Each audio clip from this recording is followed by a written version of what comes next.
I read the news, homie. You got plenty of legal trouble. Sheesh, we got that big Cena, boy. Yeah, he absolutely cooked him. After one of the most boring SmackDown episodes of 2025, SmackDown in Dublin was definitely a lot more exciting. The crowd is absolutely amazing. Kinda fools you into thinking that WWE been cooking lately. The main event honestly did nothing for me, but man, we got that big John Cena. Orton is still the only friend Cody truly has. Wonder for how long. Truth was hilarious, things are looking better for Mello. And what is that Drew McIntyre tease? Whatever it takes, Logan Paul. Whatever it takes to be John Cena. Gotta appreciate that Dublin energy. Now, people, I'm not saying the SmackDown was extravaganza. You know, I'm not chugging and nutting over that episode. All I'm saying is, last week's SmackDown was so bad, I didn't even bother making a video. I had nothing to say, honestly. Kinda shows you how much crowd means in the WWE and professional wrestling. Everything felt a little bit more important, and, you know, this episode was clearly better than last week's. They sold me on Logan Paul versus John Cena. Seeing Randy is always exciting for me. And again,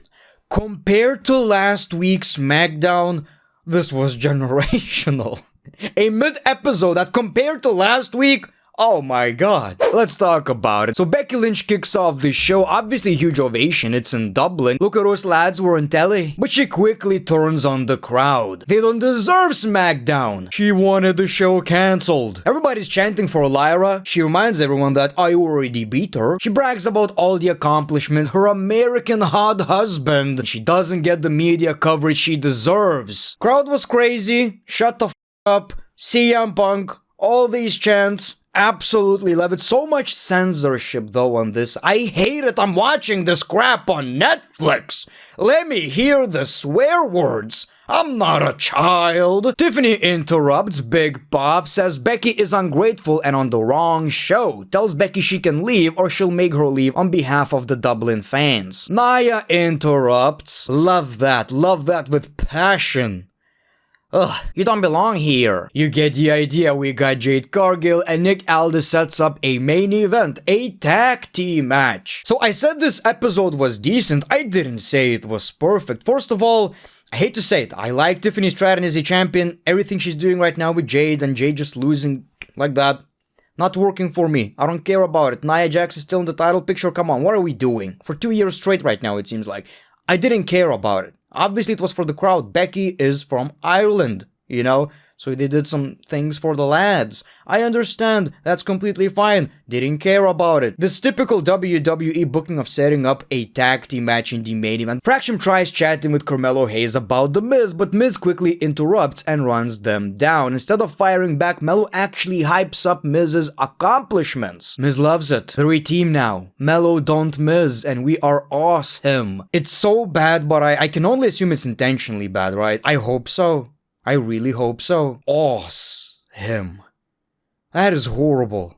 But it works. I guess. You know, people, I kinda got the idea that things are looking a little bit better for Carmelo Hayes, and I'll talk about that in a second, because we got MCMG versus Melo Don't Miz. We want Miz chants during the match, which kinda surprised me in a way, so again, we got the same story. Miz tags himself in again, and it got them the victory, so the Miz was kinda right. It seems like Melo doesn't appreciate that, but also kinda gets it. What I get from this is that eventually, WWE are going to turn Carmelo Hayes into a babyface because he is annoyed by The Miz even though it works. It does seem like he's kinda mad that The Miz is doing most of the work even when Carmelo feels like you didn't need to do that. I had this going. Why are you tagging yourself in? We had this one. So I feel like things are looking a little bit better for Carmelo Hayes because he was barely on television lately, and now WWE are teasing a face turn, something they did with Austin Theory, but obviously he got injured and we never really got that payoff.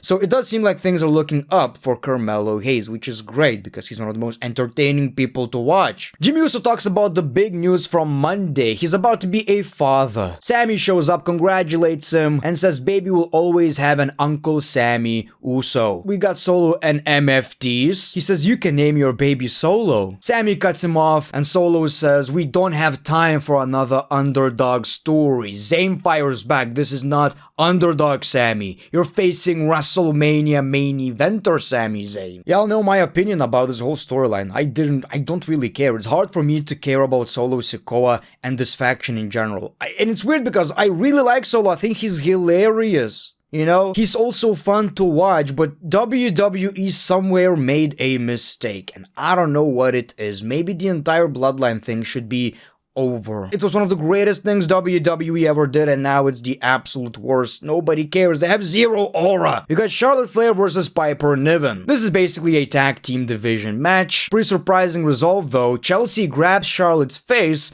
and Piper Niven actually beat Charlotte Flair. Let me repeat that. Piper Niven beat Charlotte Flair. That is wild.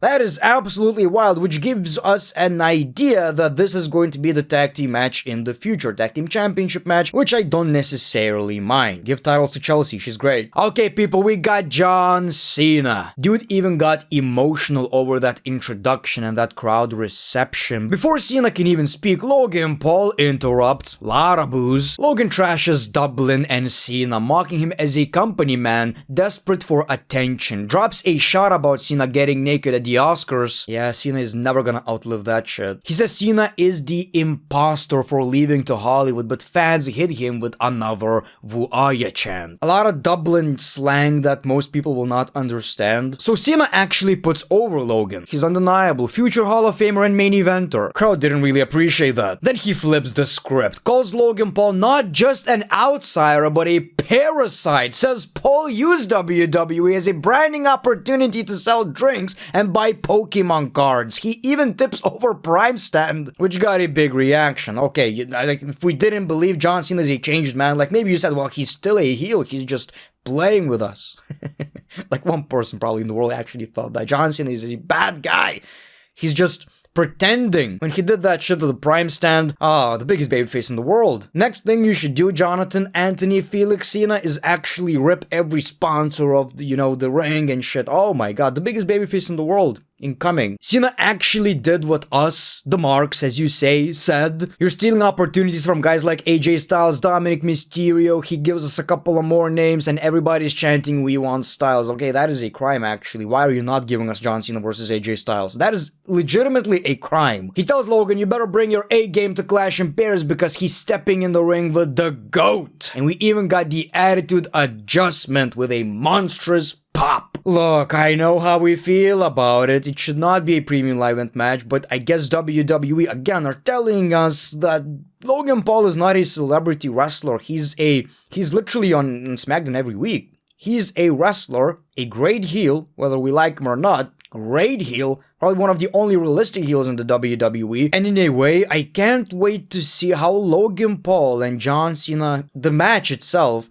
is going to look in the ring. Like, this promo was great. It sold me. Whatever. I wish it was on SmackDown. It's a premium live event. Can't change that shit. WWE booked it. But with this version of John Cena, after John Cena gave us a great performance against Cody Rhodes at SummerSlam, I can't wait to see how this match is going to look like.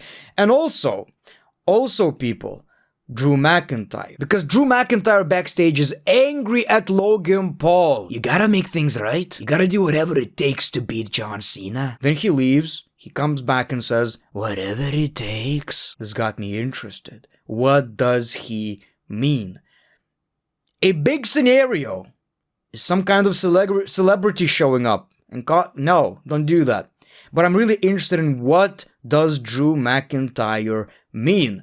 Obviously, for a wrestling fan, the most typical scenario, what it sounds to me like, is that somebody is going to make a return, interference, something along those lines, and cause John Cena the match, and Logan Paul wins, and the internet breaks, and everybody is mad. One thing that is not gonna happen is the return of, another return of Brock Lesnar. He ain't traveling to Paris for a couple of reasons, because it would leak very quickly, and also, Daisy. People, I'm very sorry, didn't want to break these news during this very fun video, and energetic video. I was having fun and shaking our Cocoa Jumbos to the moon.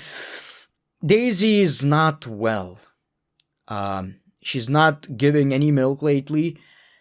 I'm not trying to get emotional, but everybody pray for Brock Lesnar and Daisy. That's all I'm saying. So this definitely made things a lot more interesting, but as you know, it's WWE. It could also mean absolutely nothing. Giant prime bottle weapon from Logan Paul, and he tries to win with We got the Street Profits versus JC Mateo and Tanga Loa. So, again, I don't care about this faction, I'm sorry. And it's kind of crazy JC Mateo got "you can't wrestle" chance, even though he's not that bad. He was considered at one point one of the better wrestlers. I don't think he deserved this chance, to be honest with you. The entire faction has no aura. It's a shit faction. Nobody cares at this point, but come on, that was harsh. So this match had a lot of interferences from Jimmy, Sammy. We got this huge brawl and the Street Profits won. When is the next Street Profits 1 week heel turn is going to happen? They always turn heel for 1 week. It's just a filler storyline for Sami Zayn until he gets back to that main event and, you know, fights for the World Heavyweight Championship. Are you guys excited about that? Aleister Black is supposed to face R-Truth. We see Truth on the screen instead, and he says, "I accidentally flew to Dublin, Georgia instead of Ireland. I had no idea we had multiple Dublins. My bad." Classic R-Truth. Unfortunate this